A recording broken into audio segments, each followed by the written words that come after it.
Yun, luto na po ang ating paksiw na bangus ng kakaibang version. Kain na po. Ito na ang ating paksiw Spanish. Pero malambot. Yung ampalaya.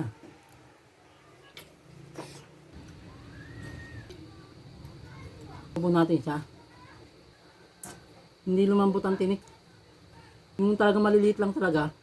Yun, wala na yun.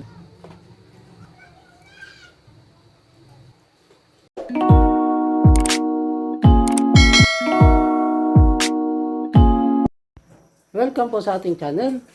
For today's video, magluluto po tayo ng paksiw na bangus. Yan po, at maayos na po yan, at yung bangus ay lulutuin na lang po natin yan, papaksiw. Talagyan lang po natin siya ng gulay. Kompleto na po yan. Yan po ang ating gagamitin. Kaya simulan na po natin ang ating paksiw na bangus. Simulan na po natin ang ating paksiw. Paksiw na bangus. Ito po ang unahin natin, guys. Ito lang po yung bawang, sibuyas. Inuna ko po sa ilalim, pinakasapin po niya. Tapos yung luya po. Hindi po tayo ng luya. Luya.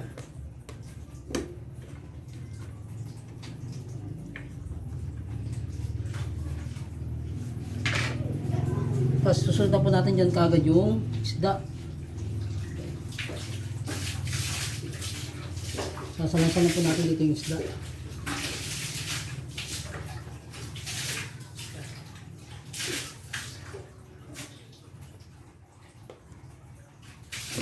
Kung sana po mapapalambot natin yung tinik, mas maganda.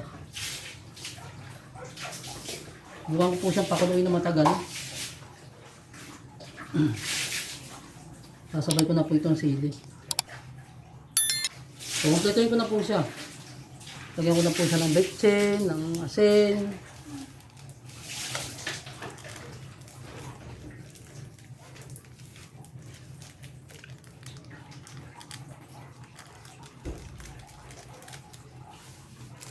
Papapakuluin ko po ng matagal na matagal. Ito, betsin.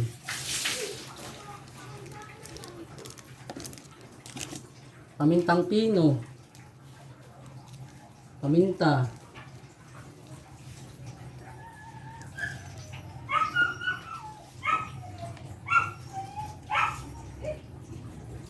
asin,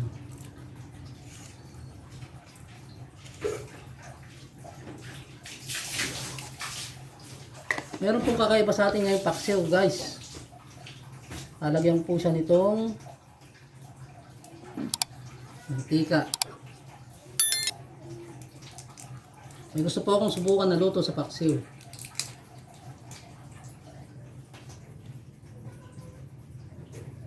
Mantika.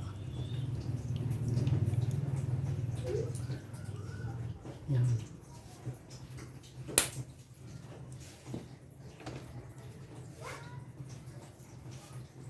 Saka natin lalagay yung suka.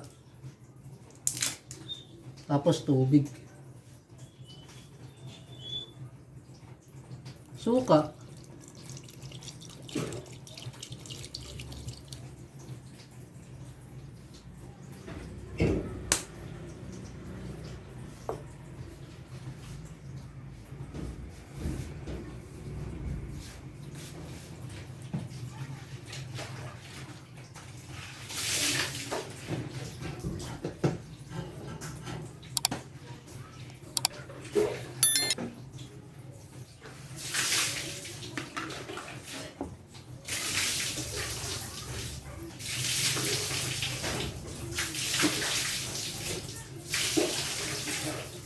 Tubig.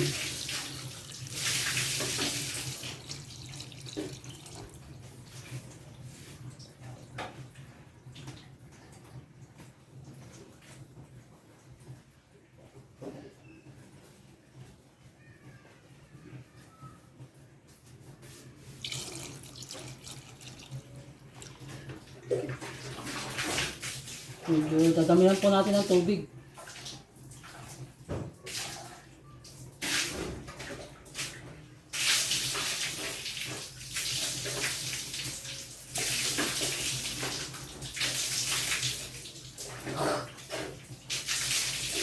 Pakukuloyin po natin siya ng 1 oras.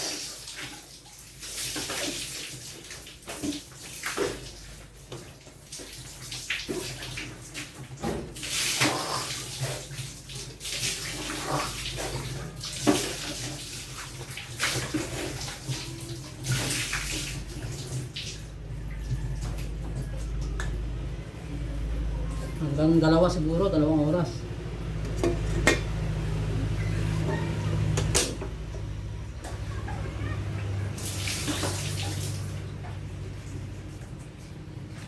Yan. Papakuloyin po natin siya ng mahigit 1 oras. Tapos tignan po natin mamaya. Titignan na po natin siya. 1 oras at kalahati po siyang kumulo.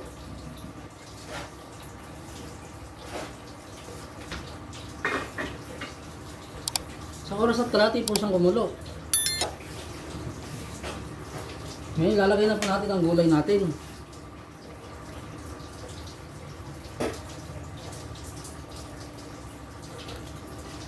Sa ibabaw. Talong, ampalaya,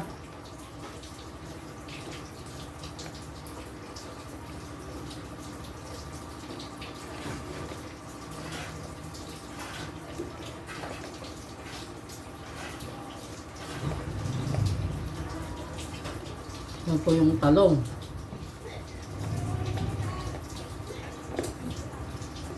Ampalaya.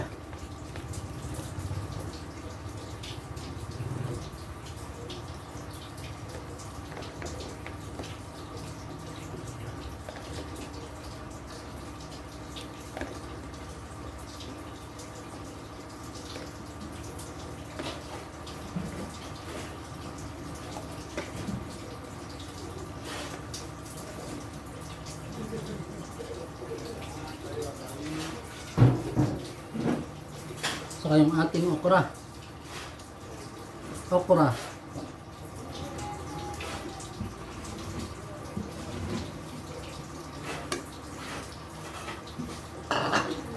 Takpan po ulit. Takpan po ulit natin.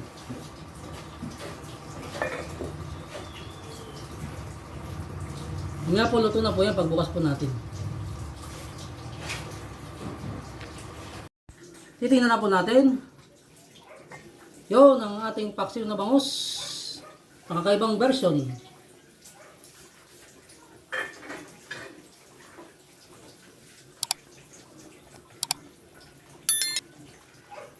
Luto na po ang ating paksiw na bangus ng kakaibang version.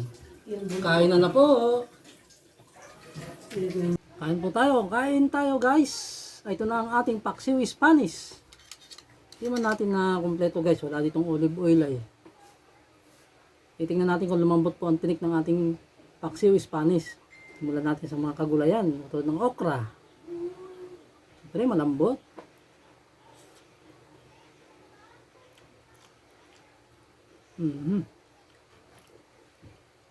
Masarap yung lasa. Yung ampalaya.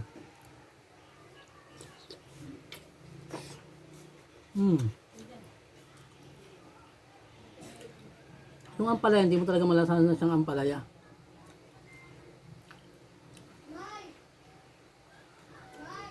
Dalawang oras ang kumulo guys. Pero sa niluto lang natin sa simpleng kaserola. Ang nabago sa kanya, yung ampalaya, hindi mo talaga malasahan na talaga siya yung ampalaya. Pwede ito talaga sa mga kahit hindi siguro kumakain ng palaya. Hindi talaga malasahan.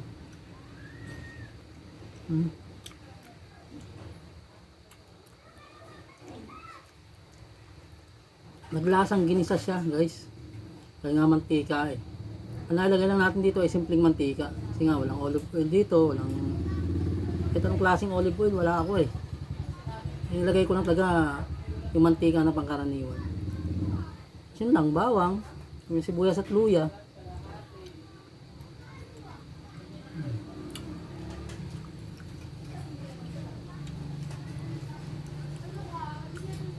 Ngayon guys, tong isda. Lumambot ba ang tinik niya guys? Masusubok natin. Kunin natin itong likod ng itong gitna ng kinuha natin, itong gitna. Itong likod nito may tinik to. Susubok natin siya.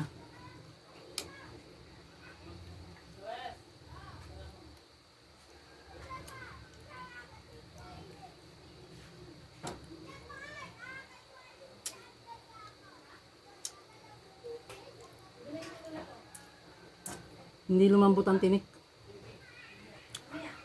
Siguro kung sa rice cooker din natin, ay sa rice. Kung sa yung ano, yung nagpapakuluan talaga ng mga karne din. Patagal na yun, lalambot din.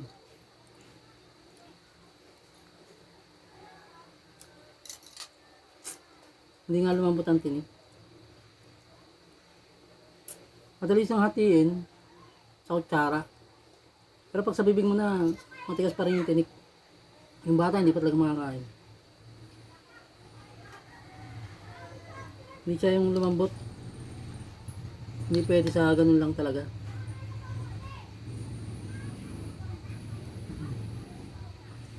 Kakagat-kagatin mo siya. Malaki na yung pinagkaiba nung sa pangkaraniwan pero hindi pa rin. Hindi siya lumambot.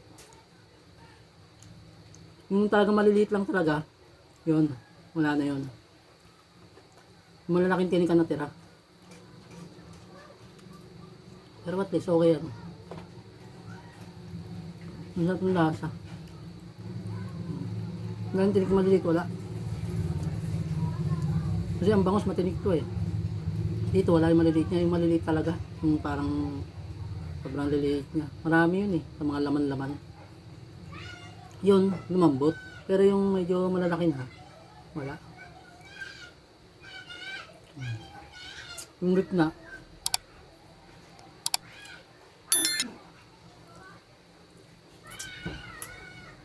Yung gitna, hindi lumambot. Kaya nakahalo sa laman na maliliit, lumambot. Malasa siya. Wala ko sana lagyan ng brown sugar kanina eh, wala lang eh. Ayos na. Okay. Yung lasa niya talagang masarap. Yun, sakto lang din yung asin. Asin at betchin lang nilagay kanina eh. Wala siyang ibang lasa. Pero kung siguro olive oil nalagay natin ito, meron siguro itong iba pang mas masarap pa siguro. Parang pangkaraniwan lang siya na medyo may kaiba lang na kaysa doon sa pinaksiw lang talaga. Matagal na rin ang pagkakakulo niya. Yun nga lang, malasa talaga. Kasi mga gulay niya naglasang ginisa.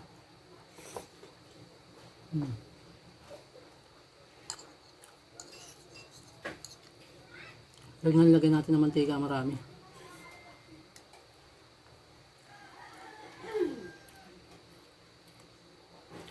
Pressure cooker pala sana, no? Kung napaglutuan. Kasi ilang beses na napanood nito sa ano eh, yung mga ginagawa nila ng mga ganito. Meron pa nga yung paa ng manok. Lumalambot pala yun. Kaya lang, wala tayong pressure cooker eh. Siguro dapat doon. Talaga lalambot. Kung isang oras at kalahati, malambot talaga siguro.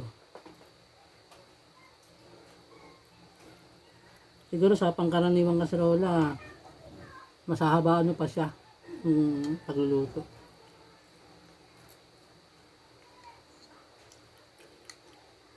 Pero ang tagal ah.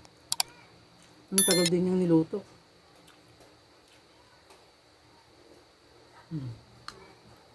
Medyo hinuli lang natin tong gulay. Kasi sa paksiw, ilalagay lang ang gulay. Katulad ang palaya. Pangkaraniwan sa paksiw ito eh.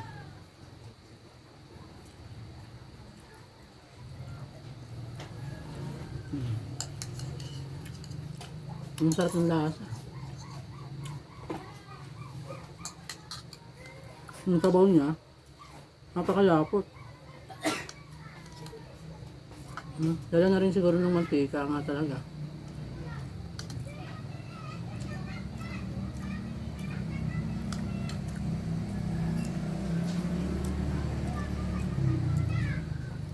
Tapos kapit na kapit sa gulay yung lasa.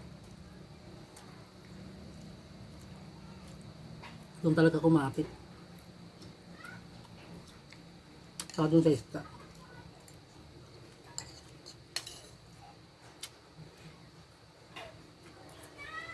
Ayun.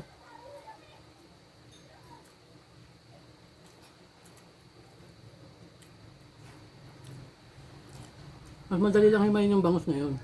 Kasi wala na yung maliliit niyang tinik. Lumambot. Natitira lang sa gitna.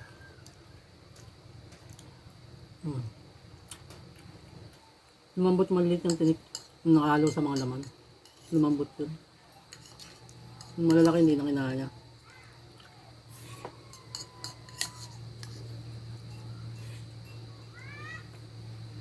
Madaling salita. Parang tilapia siya. Yung tinik niya lang talaga sa gitna yung matigas. Sa tilapia ganun eh.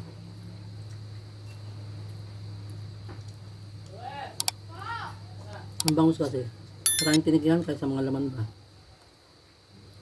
Marami siyang tinik na nakahalo. Sa mga ganyan, sa mga loob-loob ng laman na yan, may mga tinik yan nakatusok. Parang sumasapal pagka kinain mo siya eh. Pero ngayon, wala eh. Lumambot. Ayos din nga. Ayos din ah.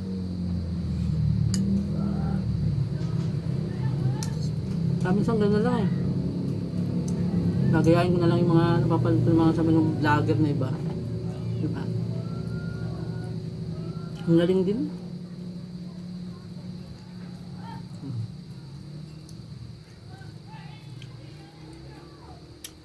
Ang sarap.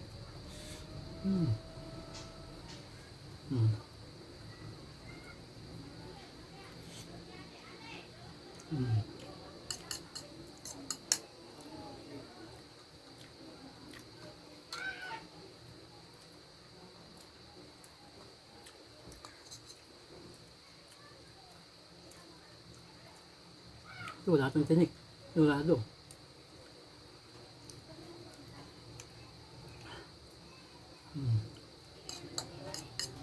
Lumambot yung maliliit. Ayos lang. Ang galing. Pwede. Pwede na lang, no? Kayahin ko yung mga ginagawa nila talaga.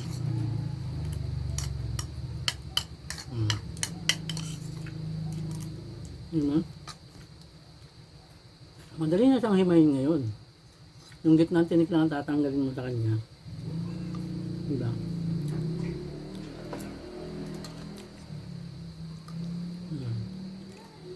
Lumambot yung maliliit eh. Yung gitna niya may tinik. Lumambot na yung mga tinik niya talaga, yung sa gitna na lang ang natira. Madali na siyang himayin. Tinawag ko lang siyang paksiw Spanish. Kasi napanood ko iba eh. So, napalambot nila yung tinik. Ilang beses ko na napanood yung sa kanila eh. Kaya lang sa pressure cooker nila kasi niluto. Ito. Wala yung tinik nito.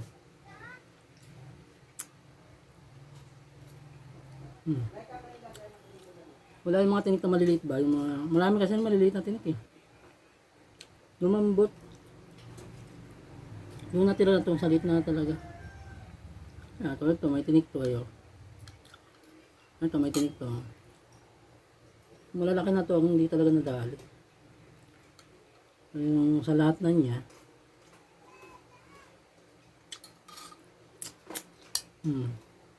Yung sa gitna, yung malalaking tinik.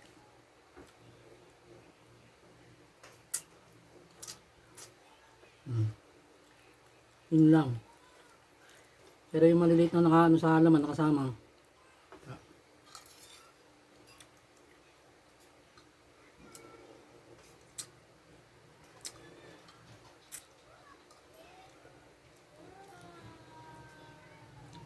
Himay mo lang siya na parang tilapia lang siya. Ayos din nga.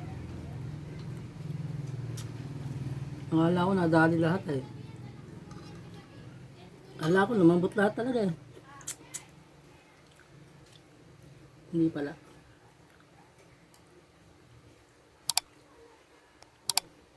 Yung malalaki talaga hindi siya nadali.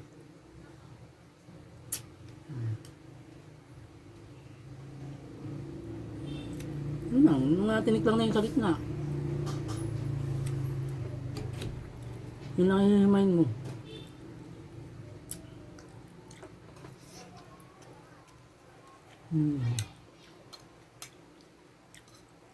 Diba? Yung malaking tinik lang talaga. Yan.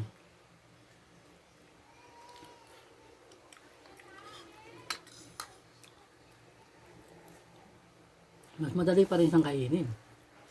Diba? Sa gulay pa lang, ulam na yung lasa eh.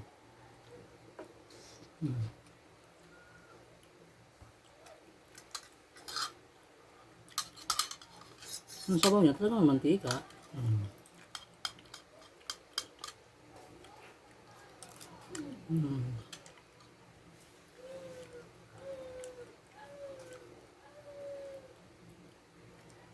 Ayun nga guys. Tingnan nyo yung tinik. Yan lang po ang tinik niya na nakuha natin. Hindi man natin na palambot talaga lahat. Pero ang dali na niyang kainin. Kasi yung sagit ng malaking tinik na lang siya yung hindi talaga lumambot. Yun na lang. Parang kumakain ka na lang ng tilapia. Madali siya himayin. Himayin mo siya ng buo. Kita mo lang yung sagit na. Okay din. Malaki pagkakaiba sa pangkaraniwang luto ng paksiw. Ayos. Ayun nga guys ang paksiw natin na kakaibang version. Sinubukan natin. Pero okay din. Medyo nagtagumpay ng konti. Ayun nga guys at maraming salamat po. At hanggang sa susunod po nating video guys. Mag-iingat po tayo palagi. God bless you all guys.